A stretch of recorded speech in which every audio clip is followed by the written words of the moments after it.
Like I hit it and it just moves up slightly. It's great. I'm moving it up. Get one. It's great.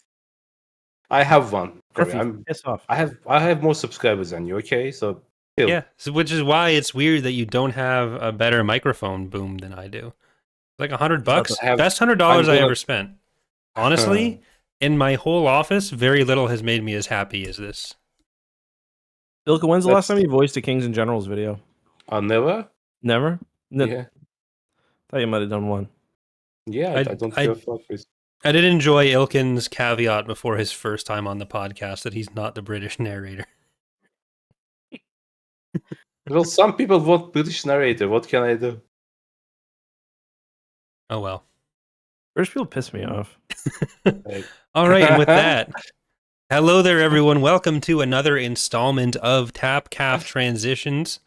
See, that's bad. That's like when I'm like, I don't like Philosophy Tube, and people are like, oh, you're a transphobe? Nope. Just British. don't like British people. Well, we're British. I called it Tap Calf Transitions, so I need to restart anyways. No, it was it's a spoiler for our next arc. So we get Justin back in the good graces of Twitter. Listen, I would transition, but I would be like the ugliest person. So that's the main reason. I don't think there's like a bar you have to meet there. No, the thing is, I don't want to be the what's the video I sent you guys, the Vocus friend. I don't want that to be me. So I'm gonna say some unwoke stuff today. Okay. Nope. After the intro, at least. Go ahead, Corey. All right. Hello there, everyone. Welcome to another edition of Tap Calf Transmissions. That I said installment, and then I threw it all off. I'm Corey. That's me. Joined as always by Mr. Justin of Eckhartsladder Incorporated. How are you doing, Mr. Justin? I'm doing well. You had to think about I that wasn't one? ready for you to bring my legal name out, but yeah. Are you a sovereign citizen? You're a corporation? I am incorporated, but it's just numbers and letters, so you'll never get me. Yes, that's how they do it in Ontario too. So, well, speaking of another man who's incorporated under a name of numbers and letters, we have Mr. Ilkin of Kings and Generals and Wizards and Warriors. Got the history and the fake history corners of YouTube all covered. Any opening thoughts for the chat today, Ilkin? Hello, chat. Do you have I don't know if we brought up your award before, but for Christmas last year, the year before, I did make Ilkin officially clean it up, right? Tap Calf Transmissions #1 guest, so he has a plaque for that. So good. Sorry, Mark, but I guess Alex is the other guest. Mark, Alex, who else have we had? Charlie once or twice. I think it's just Zach on for something. Yeah, that was on a bunch of things. Yeah. So it's not a huge pool, but Ilkin has the plaque, so there you go. But today our topic is finally going to be Star Wars Legacy of the Force Betrayal. We're finally at the place where we can talk about Jason going to the dark side without getting a bunch of comments saying we're spoiling stuff. So this is really the culmination of the show.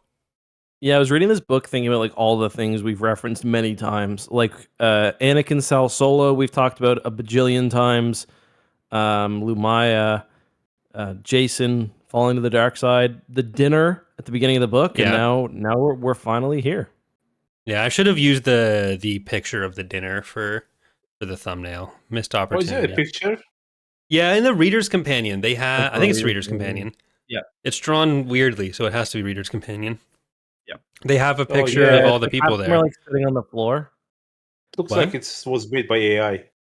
Yeah, it's like whoever drew it like failed basic like art class. Oh right, Evil Bob the Bob was on for the Science of Star Wars episode we did. Oh yeah, that was a good one. Yeah. Why is Zach here? What the fuck? I mean, he's there in the story, and it's Jaina's new life partner. All right, so before we get into the novel, for one, Corey, you're in your new office. This is the first Tapcaf episode, and it's all. I think so. You weren't last week, were you? I don't. We didn't do it last week. Yeah. I think I might have been in it last week, but not decorated. We didn't do Tapcaf last week. We skipped it. Oh yeah, maybe the week before. No, I can't have been in it the week before. No, that's way too early. So okay, yeah. You want to give it? Can you move the camera around and give us like a quick? All right. So like, this is the corner over there where you're seeing right now. That's where the aquarium's going to be, and then that's my monitor. Then we have, speaking of Christmas gifts, this is great for the audio version. There's a poster above the aquarium stand. That's a poster that Justin got me of all the little Star Wars Marvel comic front thingies. Then we have covers, people call them actually. We have the Forces of Corruption poster from E3 that Petroglyph sent me. Are you going to let me buy one of those? What? Are you going to let me buy one of those from you? I have 2 more. I can send you one of them. Okay, I'll give you. But I got to give the other one away. Then behind me we have my Star Wars shelves. So there's books on there. Lots of books. Yeah. And then I have a patched hole in the wall.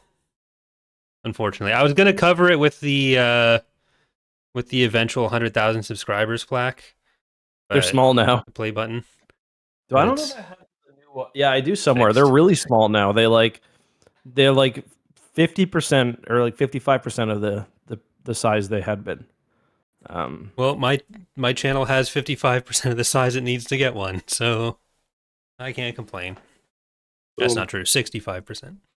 66 or 67%. I think we'll get you there before the end of the year. I really do. I need to release videos for that to happen. But yeah, so there I'll probably cut that out of the audio portion of the podcast if I remember. So that's my office. Before we hop into the new era of Star Wars storytelling, any news we'd like to discuss? The big thing today is there's been more Hollywood Reporter stuff about who's going to replace Kathleen Kennedy. And it was, I think, Dave Filoni and Carrie Beck are the two. Which I don't know. Carrie Beck to me seems kind of like Lady Dave Filoni. Like she produced a lot of the animated shows. So, like Kathleen Kennedy, when all this news came out about whether she was going to retire or not, or step down from head of Lucasfilm, she kind of got around it by saying, "I want to keep producing and I want to keep making movies." So it seems the Hollywood Reporter, if I'm reading between the lines, it seems like she is going to step down, but she wants to keep maybe like producing on the film side because really Dave Filoni has very little experience in terms of live action producing. So he's going to be guiding the brand, I guess, more than anything else. Yeah, it's different because like there's so many different hats you could say are there. Like a creative job is very different from president of the company versus even executive producing. And like executive producing or producing is much more Kennedy's background. I don't really see what Filoni would bring to a business role compared to what he can just do. Like his interest seems to be more on the creative side rather than like staying involved more directly in shows rather than running the business. So maybe guiding the general creative direction. Ilkin, any thoughts on corporate executives, our favorite topic? I actually think that sometimes I should not talk because if you ask me what producer does on a movie, I have no idea. Like I have vague ideas that they are involved with money and actors and directors, etc. They're more of a facilitator, right? Like okay, but like it depends. Like sometimes you'll get a producer credit just for donating money, or not donating, but giving money to make the movie off the ground. Like it really depends. Or often you'll get executive producer. Yeah, if you get the movie off, you're doing a very different role. Like Kennedy is one of the producers for Andor, right? For what? For Andor, yeah. And like I'm not saying she didn't do anything, but I'm just trying to understand what her role is there, you know? Yeah, with a show like Andor, it definitely seemed more of like a facilitator. Yeah.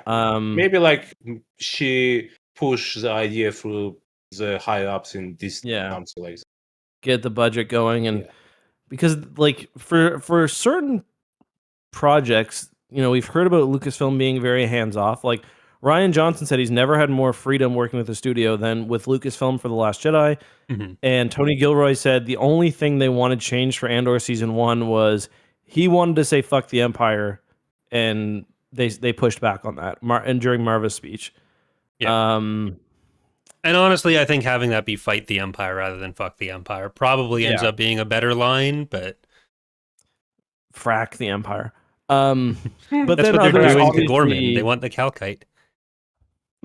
Obviously, they stepped in more for The Rise of Skywalker. Or sorry, not The Rise of Skywalker. What was it called again? Duel of the Fates. No, like the original episode 9, Duel of the Fates, or for Solo, they stepped in a bit more. So I don't know whether it's like, I don't think it's really a producer. I think that's more of her in her position of head of Lucasfilm, kind of stopping that. But yeah. Well, it's kind of like my point is that I don't know. So I just want movies. I just want shows. Yeah. I feel like whoever is the head should also know something about gaming, because gaming is getting bigger and Star Wars is doing nothing there. Yeah, it's been a really big missed opportunity. Like maybe they're missing like third of the income profits. I don't know. Yeah, I guess that's something we haven't talked about because it's been in the last 2 weeks. But Battlefront has been kind of exploding recently, and well, it seems unlikely that there will be another one anytime soon. Huge player base explosion, and the idea of like, why isn't Star Wars gaming doing anything right now has come up more. And like, one of the things that gets brought up with the with other companies not wanting to make Star Wars games, like EA pulling back from most licensed properties, most gaming studios are pulling back from most licensed properties because the licensing fees are so high. It's like 22% of profits, maybe some other numbers in there for what it costs compared to doing their own thing. I can't speak for how accurate those numbers are, but like 22% of nothing is nothing. Like lower that number. That's the problem. Well, Disney in general is not good with. It's not like only Star Wars. It's just like a corporate culture in the company. Yeah. Well, it's any franchise anywhere really. No one wants to do licensed stuff because games are so expensive to make already, and adding a licensing fee on top of that is difficult. So there's also a matter of time, I guess. Like, for instance, if you want to tie in something to the Rey movie, you should start making the game like 1 year ago. Yeah, and like you look, we've talked this in the past, but like if I were head of Disney, like the thing I would have been trying to get done would be smaller scale tie-ins to the movies, because I do think they add a lot. Like I've talked about the Super Star Wars brand. I think it would have been really cool, especially with, Marvel's done it. They've got that new beat 'em up. Teenage Mutant Ninja Turtles did it. They have the Turtles in Time or whatever it is, that side scroller. Star Wars, like having one of those for the sequel trilogy would have been a no-brainer. But regarding Battlefront 2, the thing that's been, I actually don't think Battlefront 2 is a phenomenal game. I don't want them to make more content for it. I would, if the campaign is going to do anything, I'd like to see another Battlefront game. But I will say it's very impressive that, like, I'm looking at the Steam charts right now, and not only has there been a massive spike in like max player count, but in 2 weeks the player count hasn't dropped below 10,000 once. Yeah, which is pretty impressive. So people want to play it basically. So there's at least some appetite for a Star Wars game. Yeah, like you look at as a comparison, like Helldivers right now has 49,000 people playing, and that's one of the most popular. Like, I don't think it's free to play, but it's one of the most popular games right now.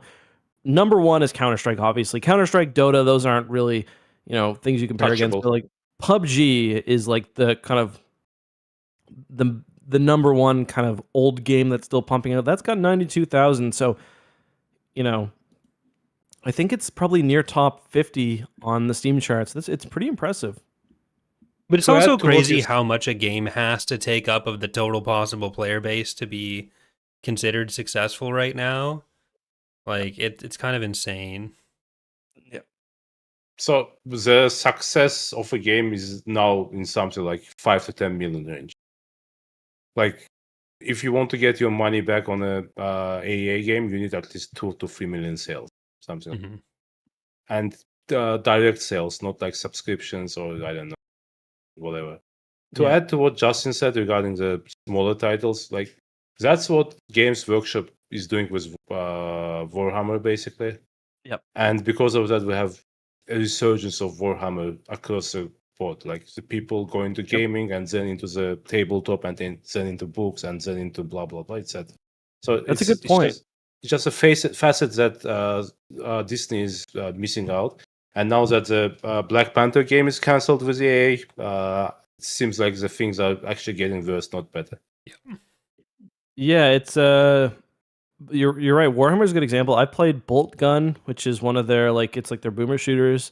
And it's a simple game, right? Yeah, it's a double A game. Same game in Star Wars universe would sell like a hot cookies. Yeah, like, it did. It was called Dark Forces. Yes, but No, I mean they can no, make. I know one, you're right. Yeah, like Squadrons.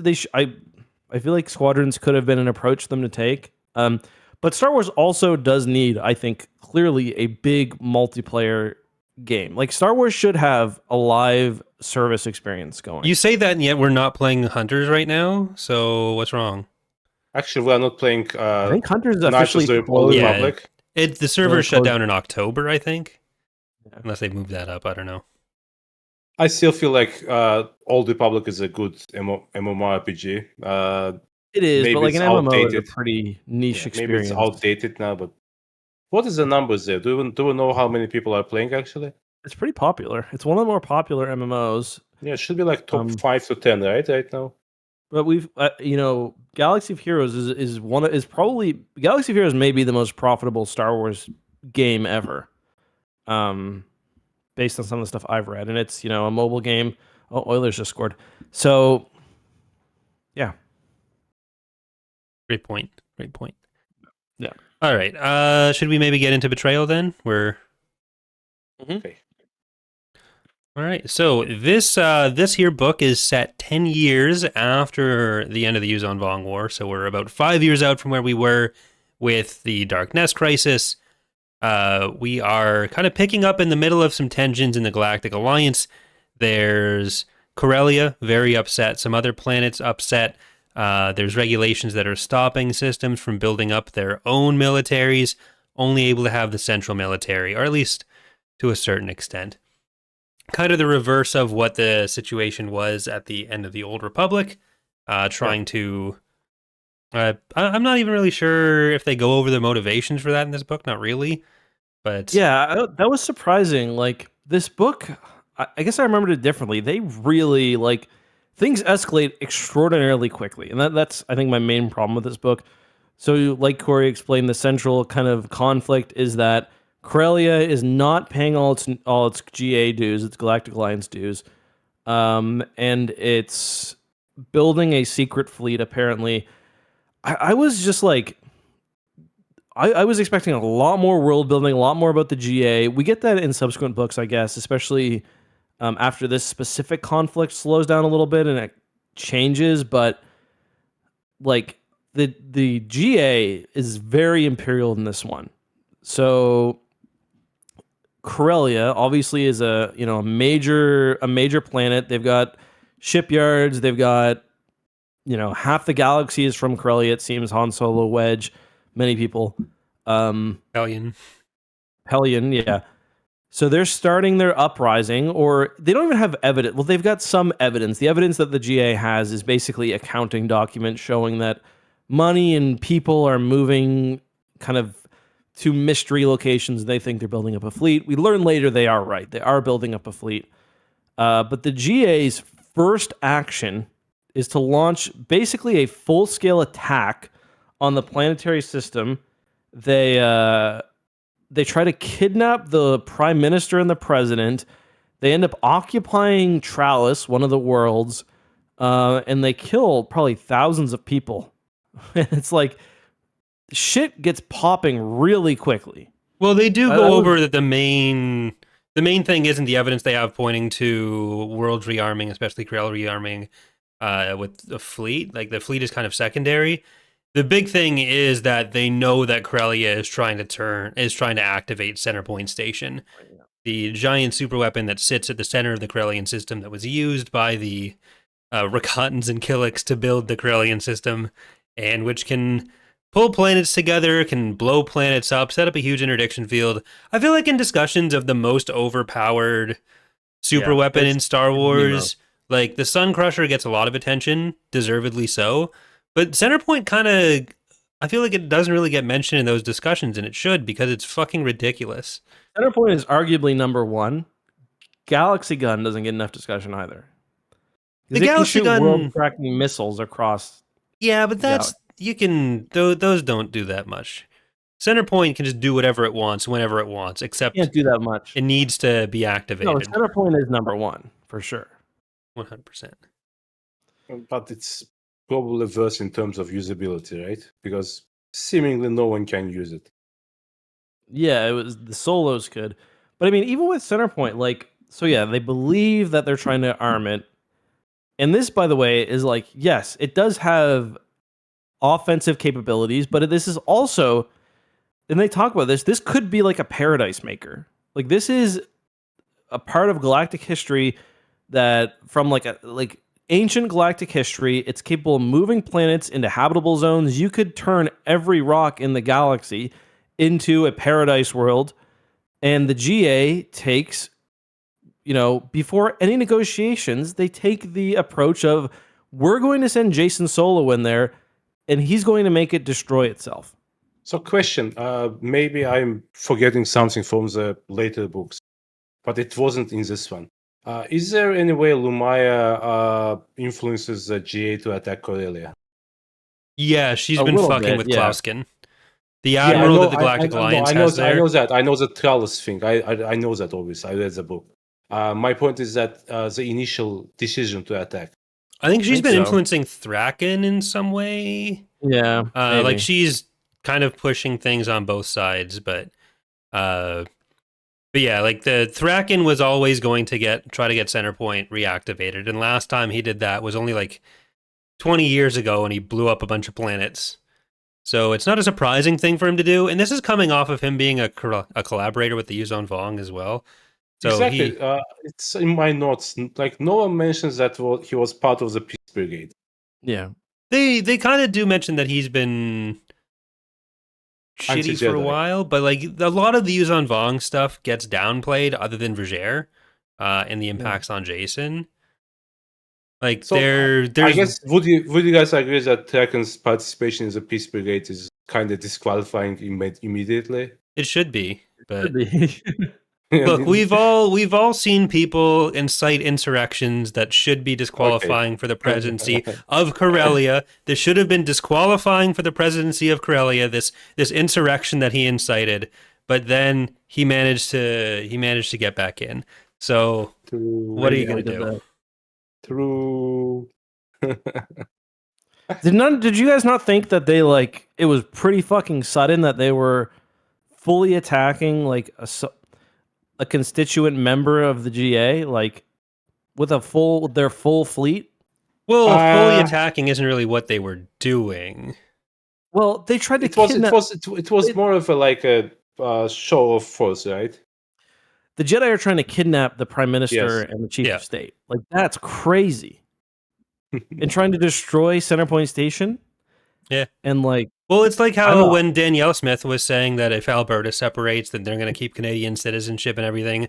And then Mark Carney sent in the RCMP agents to kidnap her and put her in the prison in downtown Ottawa that's been turned into a bed and breakfast or something, or a hostel.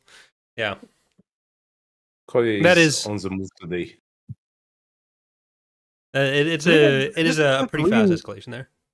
I just kept reading this book and I'm like, man, like shit, like they gotta talk this shit through, like So another example, Han Solo, like a lot of the GA, like the GA, many people in the GA are kind of split down lines because they're Corellians, so they have obviously, they love Corellia, but they're also serving the GA. Wedge is a great example of that. He's kidnapped by the New Republic, essentially. Yeah. And they're like, yeah, you're gonna have to be in confinement during this war. And he breaks out.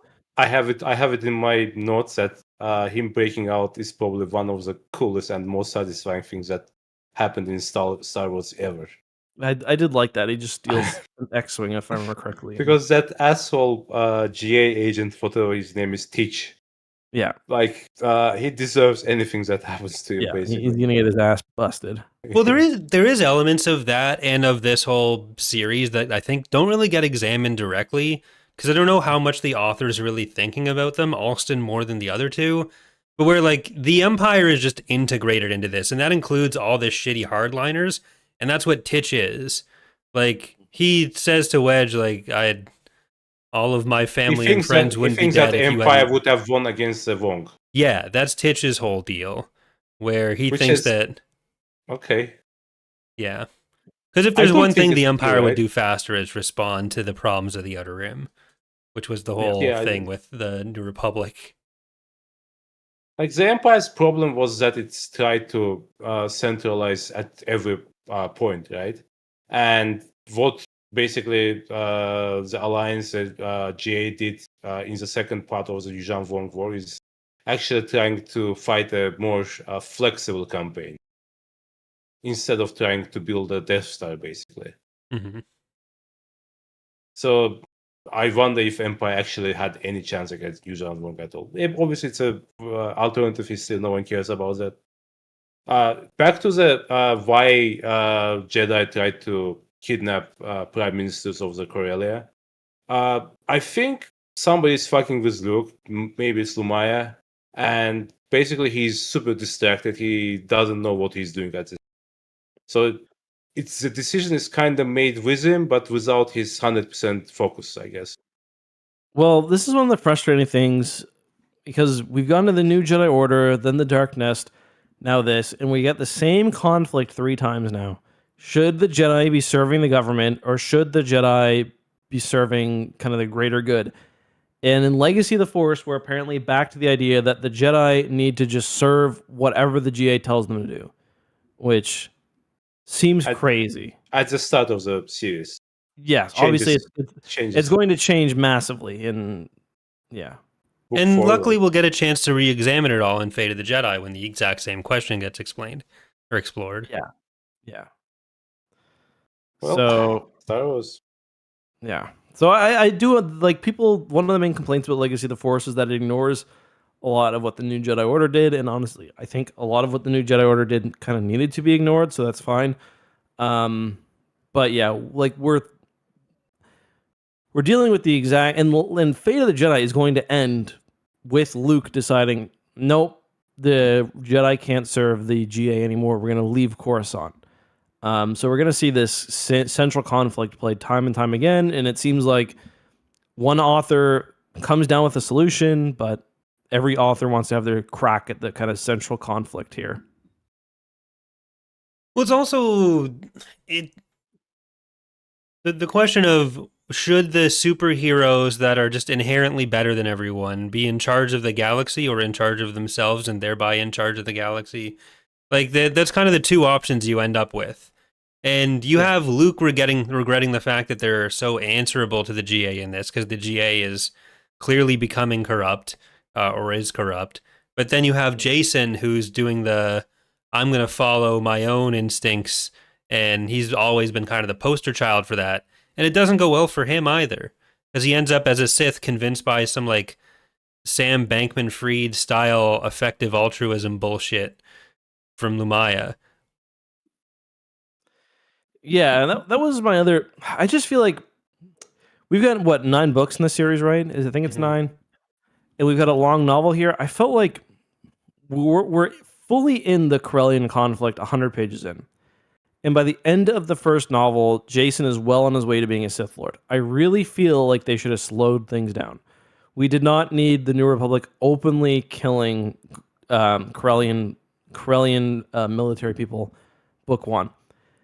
And so, like, Jason is maybe the most disappointing thing about this for me, where I think later on we see a lot of him, like, wanting to, like, his main fear is, the GA not stomping out whatever problems the galaxy's having. I don't even think he mentions Alana in this book once. But he's already at the end of this book basically accepted that he's going to become a Sith. So he says something that when what's her name, the Jedi from Lord? No, Melanie Din. Yeah, when she basically hits on him and he's like, I have someone else in mind. So Yeah, but that's I Tenel guess, yes, I guess like already we know that he has a love interest, right? Yeah, but I mean, like a lot of people probably don't know that he's got a child, and that ends up being his child more than his love interest, which kind of gears him towards the whole security aspect. Um, but I mean, he's obviously meant to be a new version of Anakin. So I'm not saying it's not his love interest. I don't remember, but to me it's just weird that it starts with him being interested in protecting her, but then it becomes like his daughter 24/7. Like, well, why is it? Luke is having nightmares, but like we don't until the end of the novel, like we don't have any idea that Jason is having these same kind of internal conflicts, other than like he's clearly his philosophy's become a bit whack. Like we get that idea, but we don't kind of have a driving or a motivating like fear for him that like we do for Anakin. Like for Anakin, it's very clear. We see him lose people, and before Sidious talks to him, we see that he's scared of losing Padme. But for Jason, we don't get the same kind of development, and that's why like like his fall happens too early. It did not need to be book one. Yeah, like I think Alston does a better job than Denning of explaining where things have gone for him. But Alston is kind of taking the version of Jason that we had from the Dark Nest Crisis and kind of contrasting it with who he was before. So that's how you get like the scenes throughout this book where Jason's thinking, "Oh well, I would never have done this when I was 16 or whatever, but now I don't care." And that does that make me sad? I don't know. And like I actually really like the way he gets to the conclusion that he has to kill Nalani. Like I like the way that is set up. If you have to put Jason down this path, where Jason has become so reliant on this idea that he is this powerful, like he is the most powerful Jedi in his mind, which is probably Not true. only the most powerful, the one who is right every time. Like he thinks Han is not epic and wise. He thinks Luke is too slow and cautious. Yeah, basically, like, he feels like he's the one. Yeah, he thinks Luke has too many gaps in his knowledge, and it's Jason going out to learn about these other Force traditions that makes him more epic. And like he's gotten so up his own ass in his own powers that like I think before he decides what to have for breakfast, he's probably flow walking to see what futures unlock if it's cinnamon toast crunch versus fucking shreddies. That's the thing. His new powers are actually not that mentioned. Like you see a few examples with that explosion thing, etc. But like most of the things that we see in the Killick trilogy. So not Killick, sorry, what's their face? Darkness trilogy. Like you see his new powers there, and here you don't see them basically. Well, he talks about the learnings that he's gotten, and then there's a focus on like him going to Ziost and learning even about Sith stuff, and like his reliance on these explorations of the future before he makes his decision, rather than going with always in motion. The future is you're not locked into anything. He fucking plays out every scenario that he can think of in the moment, and that's how he traps himself into this decision that like Luke is going to die and I'm going to kill him unless I kill Nalani right now. I don't like him being, again, effective altruism into deciding that, okay, I'm going to learn about Sith right now. But, like, if they determined they had to go that direction, if you have to reconcile how Troy Denning has handled the character over the last few books, then I think having him do it that way, where he's kind of trapped by his own reasoning, I think that was the right way to do it. Yeah, and he even at one point thinks about like Yoda's teachings, like always in future the motion is, but he's like, yeah, I'm probably beyond that when. Yeah. Like, no, not really. Like, if you want to examine what's going on, the future is the future partially because of, his approach. Like he's coming at it with a specific mindset, and he fails to see that, and yeah, and he does go into that with the end goal of I can only choose an action that allows me or someone else to eventually hear Lumaya out. which is a major flaw in reasoning. He's just like Ilkin's been talking about this a lot in the GC, but he's a very frustrating character in this. Yeah. You want to share some thoughts about Jason, Ilkin? How much you love him? I just feel like it's mostly the out of universe reasons, right? They tried to parallel him to Anakin, and to me, it works worse than Anakin's turn, basically. I don't know, maybe Lumai is not as effective. Maybe Jason is not as emotionally damaged as Anakin is. It's just difficult to point one reason, but like overall, Anakin's turn is much better written.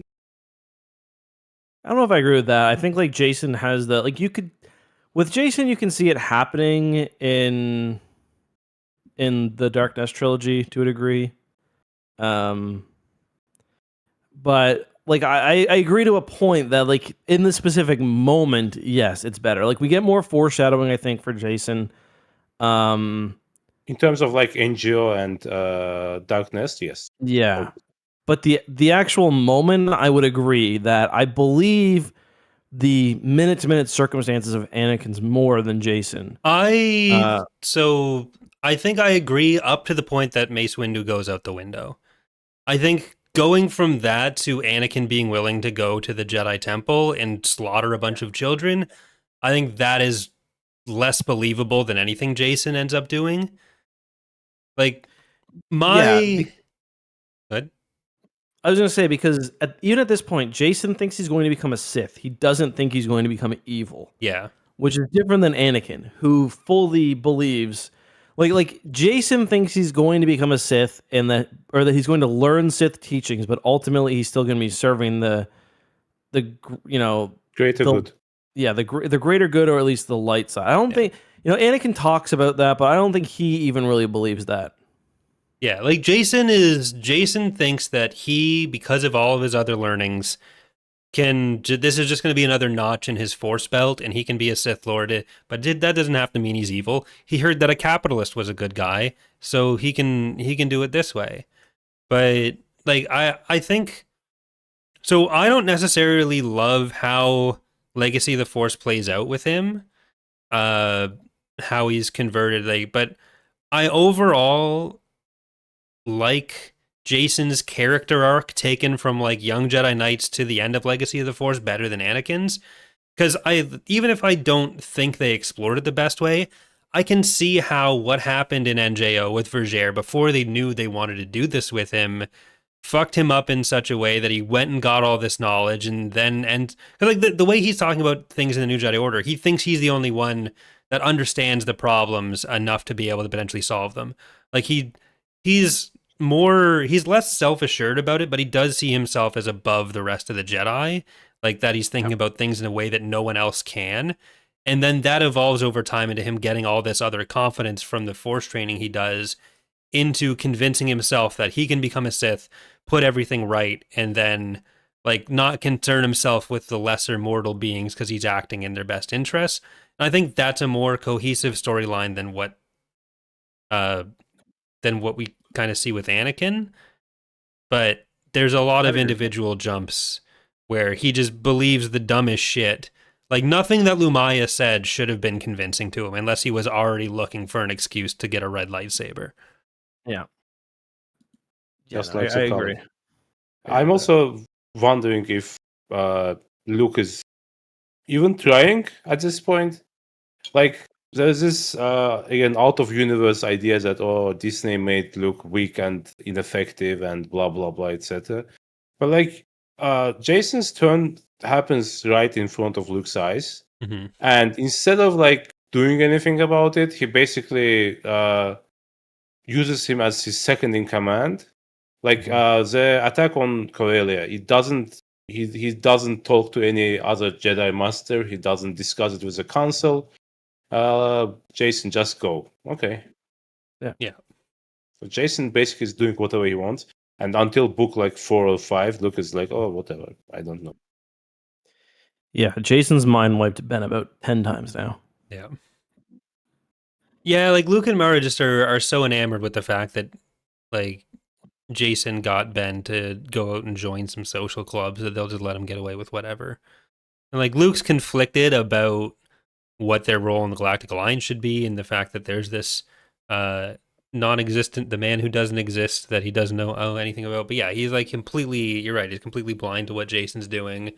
He has like he's a real wet noodle in this book. Yeah. Limp-wristed? Spends half of it waking up from nightmares. Yeah.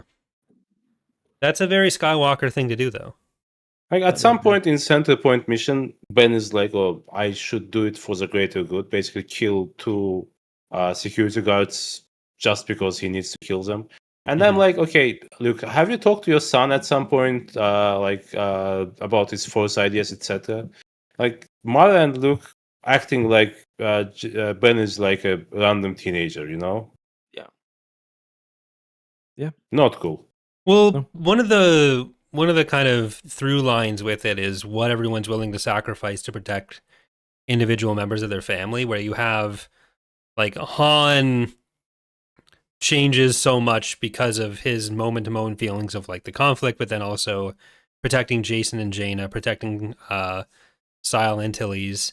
You have Leia's decisions within the Galactic Alliance, where she swears at the end of the book she is not going to bargain with someone else's life. Like, she's not going to make a decision with someone else's life that she doesn't have the right to. Kind of contrasting with Jason killing Nalani because it had to happen to save Luke.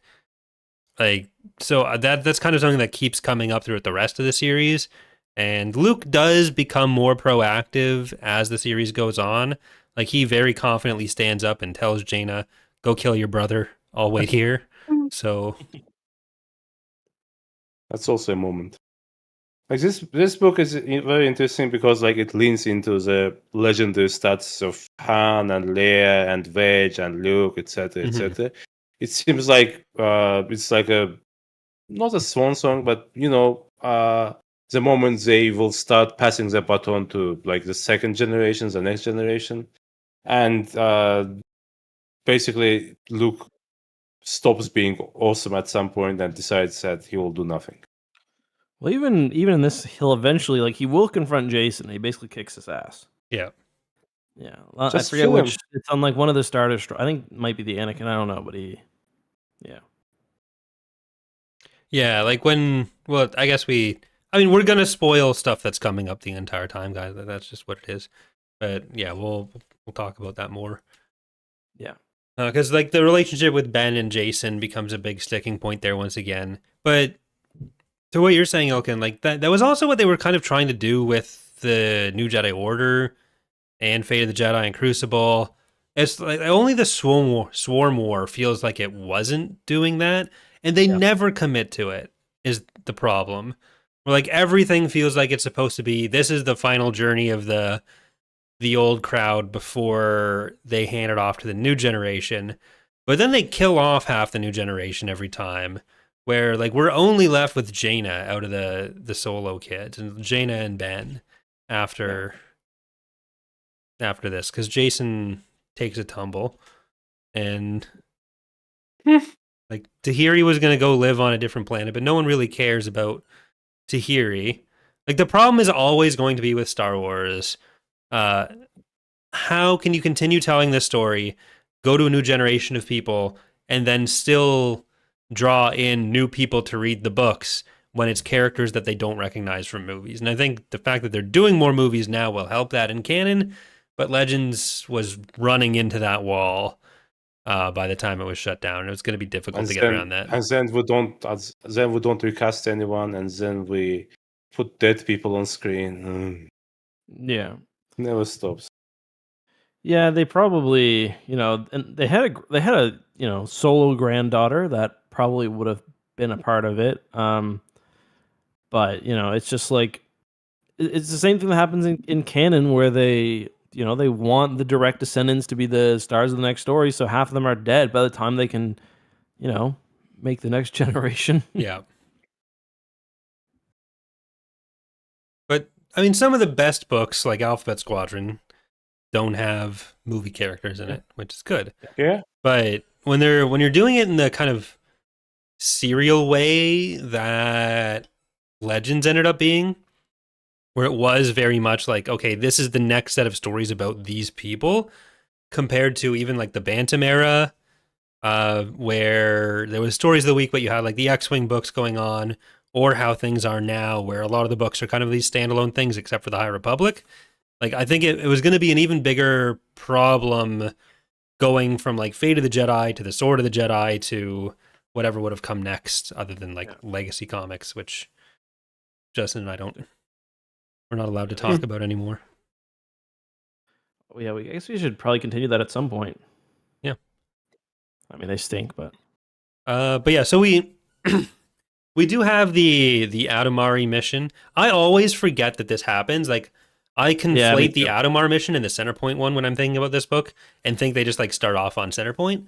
But we do have this sign that there have been investigations going on into planets breaking their obligations, and like Adamar is most famous for its proton torpedo production or its warhead production. So Ben and Jason go to investigate, find out they're making a lot more than they should be, and they have accents that seem to be inspired by Borat. Yeah, I was reading that. I was like, "What the fuck?" Like, I'm a fan. Yeah. And there's another part where one of the characters gets, I think they get like a tooth knocked out or something, and they speak with an SH. Yeah, the Bothan Collier. Yeah. She's like, you better not be, like she said, you better not be using that to get dates. And she said, like, I was like, what's a detesh? Like, is that like a slang for? Well, they Austin just wanted to have one of the Jedi become Sean Connery for half of the book. Yeah. Yeah, there's not a ton for Jaina to do in this book. He like takes part in Operation Roundabout, the assault on Corellia. And she's told by Jason not to go to Lord because he's gonna go to Lord. Yeah, he is Lord. La la la. Don't show up to Lord today. So I have a Lord question. So Nilani is on the Lord and she's kind of assigned to the planet. Do we have enough Jedi to start assigning them to the secondary planets at this point? That was a bit weird, yeah. Well, it's probably just because it's a center of learning, or maybe it's like a sector thing. That's true. So I guess the larger point here is that, would you agree if I say a cliche that the book is a bit plot driven instead of being character driven? Yeah, no, that's fair. Because like it feels like they have the list of stuff that they need to go through, and they kind of go through it. And honestly, like Justin said, the book is a bit long. It is, but at the same time, billion different things happen. Like there's like 5 different battles, 10 different I don't know, skirmishes, etc. Like it seemed like they wanted to go through a bunch of stuff really quickly. Yeah, no, it's true. Yeah, like the set piece thing is really Centerpoint and Trallis. Yeah. But yeah, you have like the raid on Trallis with Han and Wedge. You have so many of these situations where everyone's fighting their family, but there's so little fighting going on that these are like the only people fighting each other in the galaxy are the Antilles and the Solos. No one else is really involved yet. Speaking of Antilles and Solos, so I really feel that maybe the best point of the book is that civil wars create very weird loyalties and puts people against each other. Mm-hmm. I felt like Alson did a really good job. Maybe it was like his experience with the X-Wing books before. Like it seems like he does really good with dogfights. I really liked that. Yeah. I really liked the idea that Wedge told his daughter that, listen, you don't have Force, but at least be as best as you can be without Force. So I feel like we don't talk about it much. Like we don't talk about people without Force, how they live in the galaxy where the real magic is a thing. But I really like this one. What I didn't like, let me tell you what I didn't like. I didn't like that we didn't hear about any non-human citizens of Corellia. Yeah, right? that's right. There should be no otters, for example. No Solonians. There should be 3 other races, right? Or 4 other races. Solonians. What's the other one? Drawl. Yeah, the drawl. Yeah, A southern drawl or a northern drawl. Solonians are like the crocodiles, right? No, Solonians are like they're otters, I think. Yeah, like and then drawl are like fatter otters, basically. Yeah. Yeah. Because Corrin fucked the Solonian. Yeah. Everything. It gave him a bit of a rash, but he was okay with it. He was fine. So I prefer when Jason shows like some of his humor. I feel like a lot of that gets lost. That's one of the biggest disconnects with his character to me. And then you have like snooty Jason telling Ben not to use slang like lubed. Yeah. Like, being come really on, man. boomer. Shut the fuck up. He's younger than any of us. Yeah, I still think I think Young Jedi Knights Jason is still how I think about him most of the time. Yeah. I mean, there's still elements of that in NJO, but like he just drops so much of it. There's some grinning in here, and that's about it. Yeah. There's no knock jokes. He's a ladies' like man. in the Darkness Crisis, you see Jason being at least like somewhat like a human being, you know? I don't know. He's like the most like fucking. That's where I dislike him the most. Like, I think Troy Denning writing Jason isn't ever that good. And, like, that's when he's most Rasputin. What does that mean? He's like this weird bearded wizard who comes in and then tells Luke what to do. Well, he does it every time, with and without beard. Basically. But that's where he's most, like, disconnected from being a human being. And there's a song about him. Maybe I'm misremembering because, like, I missed the Darkness Crisis discussion, right? Maybe I'm misremembering. I mean, he there's some similarities in that he we see it in this book too, where if there's an option to like what he thinks is a utilitarian option, even if it means killing a dude, like he'll do it instantly.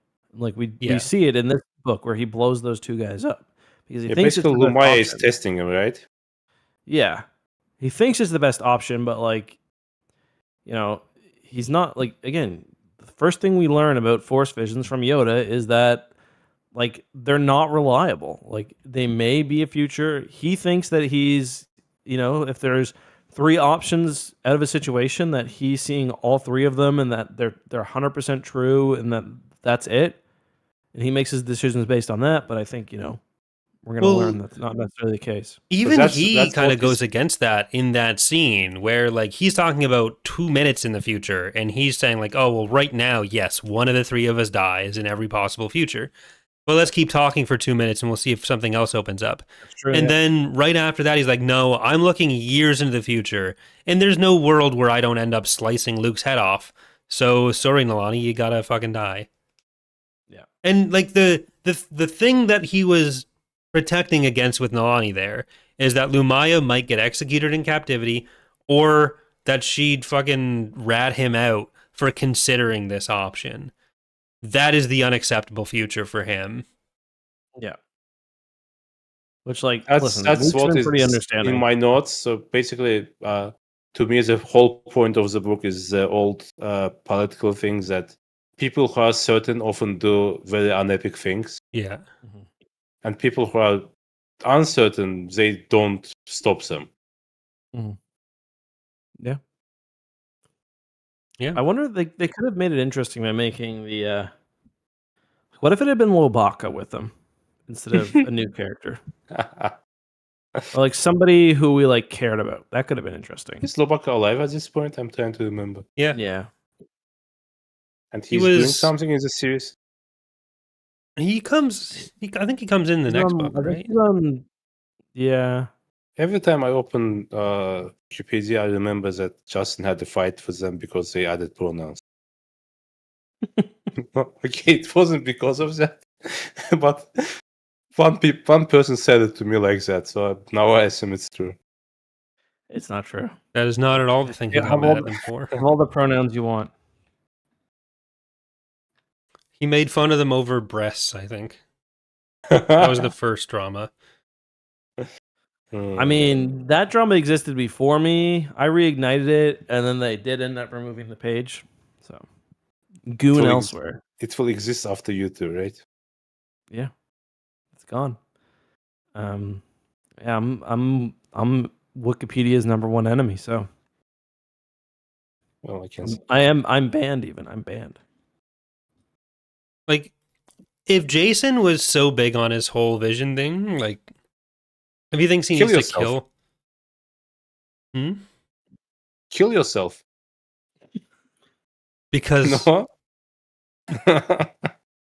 If you are so worried, just kill yourself. Easy. But he's the only one that can help anyone. But he really fucking monologues to Thrackan instead of just giving him a thrashing. Yeah, that's the one where... So at some point, you get a vision that killing Thrackan will make everyone's life epic. And you don't stop to think about, like, for 1 second, you immediately start killing him. Yeah, like, I mean, no one... I don't think you need a vision for that either. Luke would give him a medal. No one is going... Not a single jury in the galaxy would convince... Evil Han Solo? Listen, that's in my notes. So, Thrackan, like, being a character is so funny because, like, somebody was basically like, what if Han Solo's evil twin? Yeah. Yeah, he's like the Star Trek alt-universe Han Solo. Incredible. Like, they added it. Yeah. Well, he's been there for a long time, since the Corellian trilogy. Yeah. Just chilling.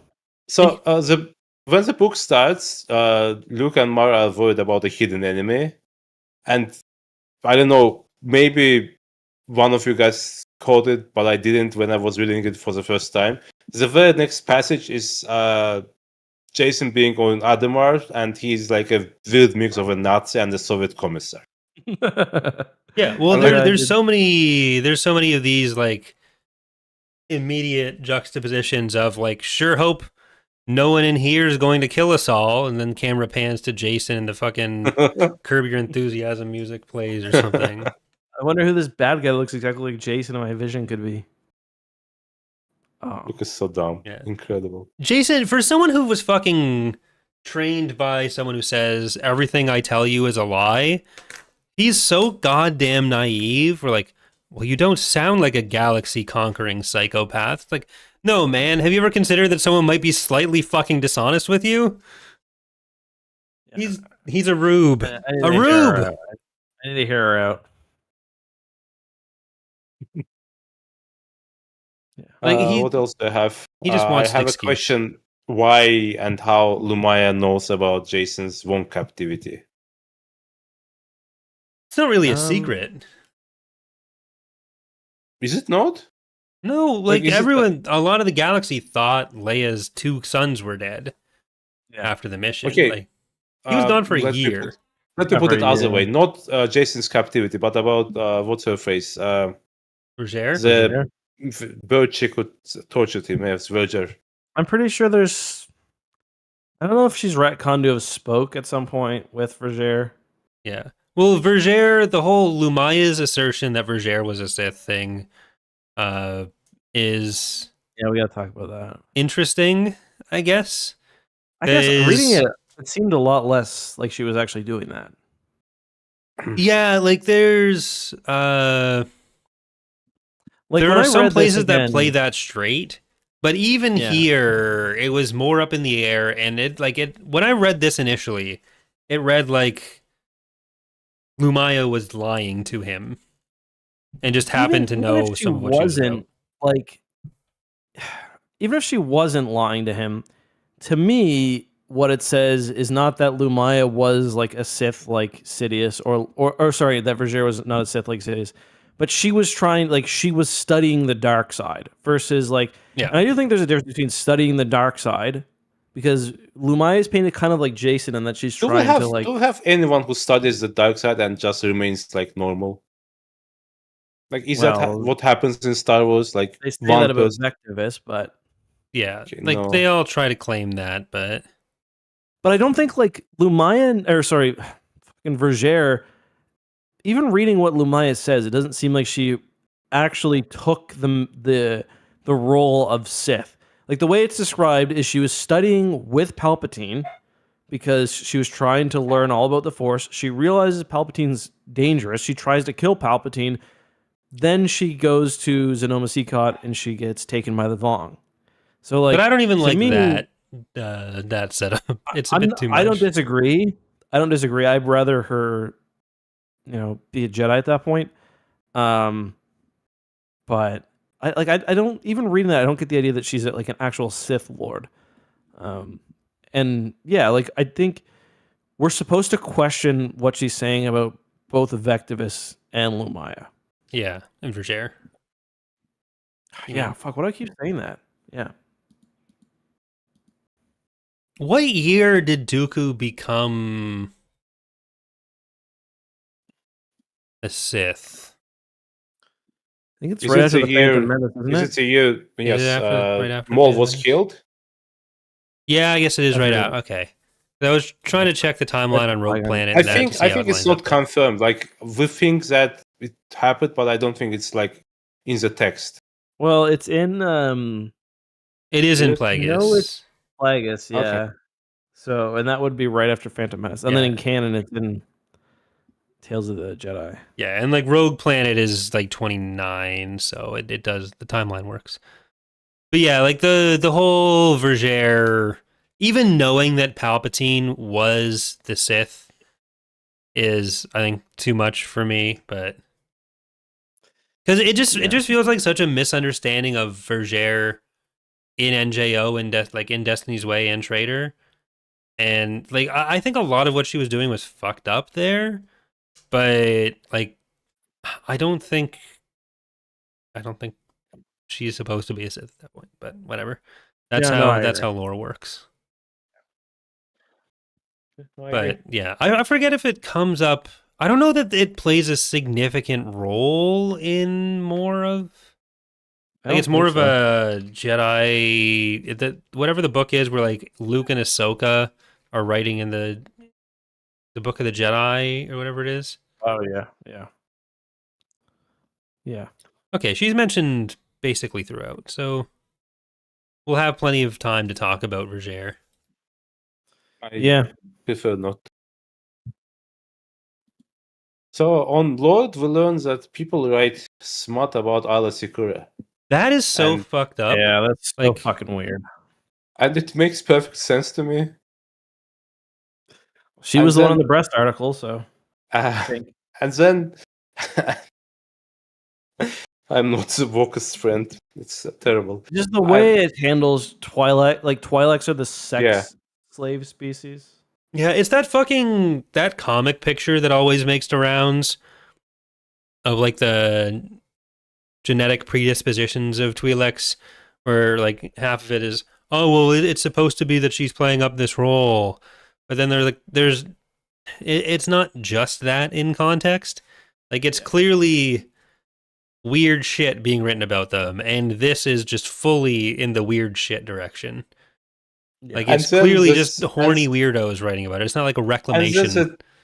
And there's a terrorist, or let's say Aaron Alston using terrorist mouth, says something along the lines of, Jason, do you think they write books about you with unlikely romantic partners? What the fuck? Probably, honestly. Like, I don't know why, but 20 years before the whole Reylo things, Aaron Alston decided to fight the shippers for some reason. I don't know how the timeline works here. Maybe he shadow walked or whatever they shadow flowed? Flow walked? Whatever they are doing, basically he did that. Yeah. Well, what year did this book come out? 2008?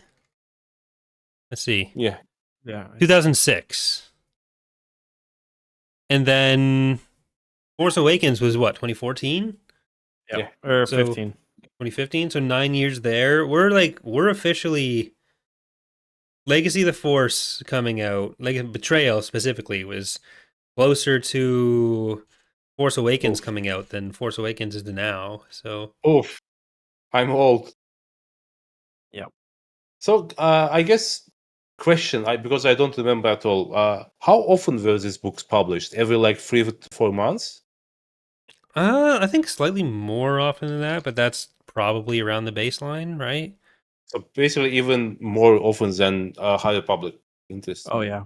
I mean, we've got Yeah. 18 books to get through, and they've only got a few years of. They've got what 6 years of publishing. It's about every 3 months because there's 3 in 2006, 4 in 07, 2 in 08. That sounds work. Crazy because they were also doing Clone Wars stuff at the time, and yeah, like this came out between episode 3 and the Clone Wars starting, and then Fate of the Jedi happens. And I remember reading Fate of the Jedi in university classes. So that would have been starting in like 2010, 2011. I think I was in like third year in the class that I remember. Do they have they don't have the years published on, oh, yes, they do. 09, 09, 09, 2010, 10. They don't have Vortex written for some reason, then Apocalypse was 2012. So that was a slightly more spread out one, I guess.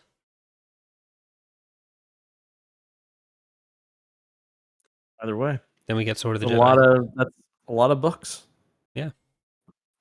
We get like one of the main High Republic books a year, basically. Yeah.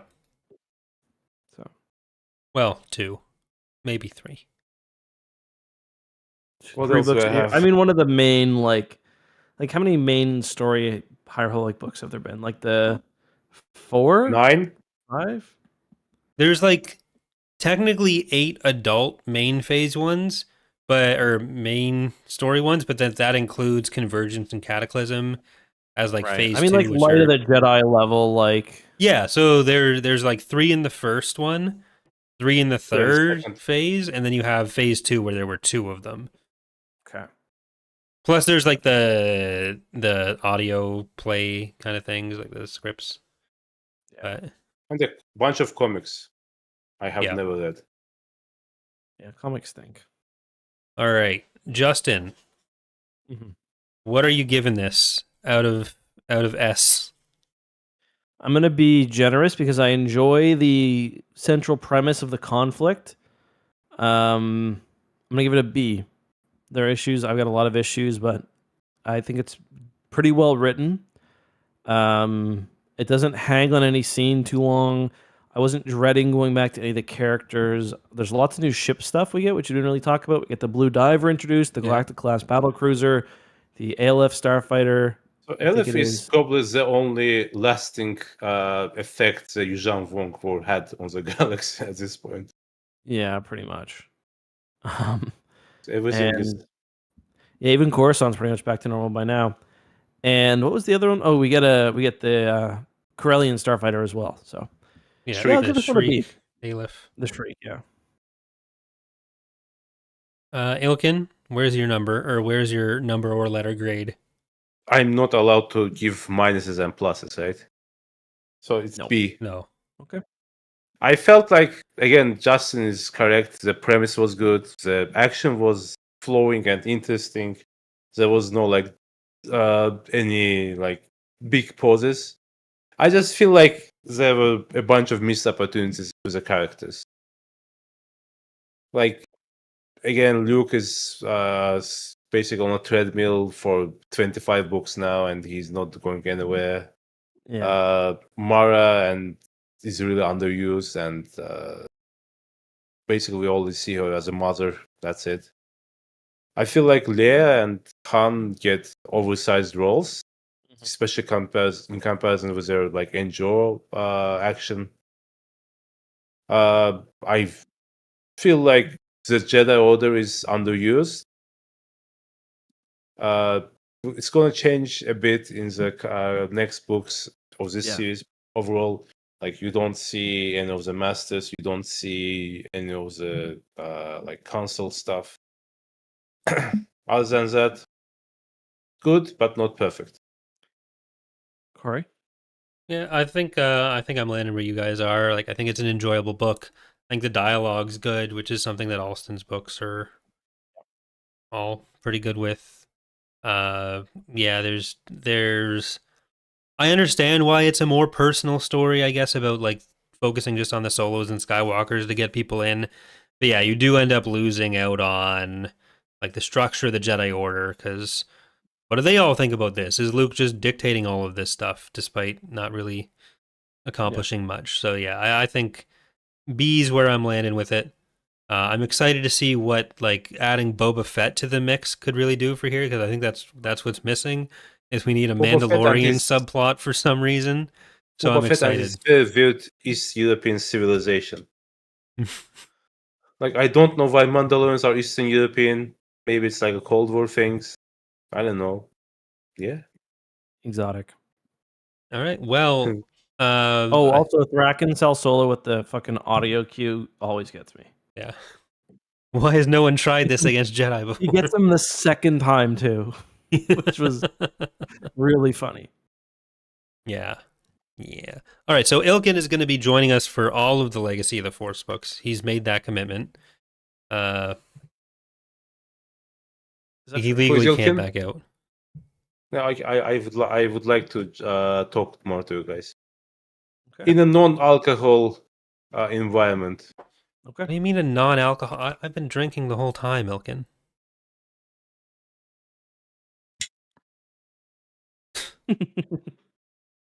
All right. Well, we'll be talking about Bloodlines in 2 weeks, I think, on the 18th.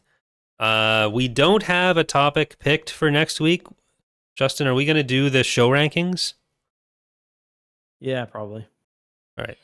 So that'll be what we do on the 11th. We'll be talking about seasons of live action shows and probably the animated ones as a whole. We'll need to make, I think, one of those tier list custom ones. Yeah. Someone's got to have made what we're looking for already. I think there is one. Yeah. What's that? I think there is one. For okay. Yeah, but that's the show as a whole, right? I thought I saw one for seasons too. If not, I'll get back. Because I would like to rank the seasons individually, because I have... Yeah. Otherwise, I don't know what the fuck I'm going to do with The Mandalorian. Yeah. No, I agree. But yeah. So, also, Mandalorian, not going to get any more seasons, I think. Yeah, I mean, if the movie does super well, I could see them maybe making another one, but we'll see. All right, well, that's going to do it for this week. Guys... Okay, I'm sorry. No, go, Ilkin. Say what's so important. Yeah, I'm just was going to ask, do you guys think that the Mandalorian characters will show up in Ahsoka at all? Yeah. I think that could happen. Well, like characters that have been in Ahsoka, like Ahsoka, I think she could show up in Ahsoka. But Corey, I'm gonna see you at some point this year. Please. Well, I mean, we know that Mando's worked with the New Republic, and he's hanging out with the guys. So yeah, I could see him showing up. It just probably won't ever be played by Pedro Pascal. It'll be like audio taken from his answering machine. He'll record it, in a closet if he's got time. Yeah. All right. Well, thank you for listening, everyone. Thanks for joining us, Ilkin. We will see you next time. Goodbye. Goodbye. Bye-bye. Bye-bye. Bye. Bye.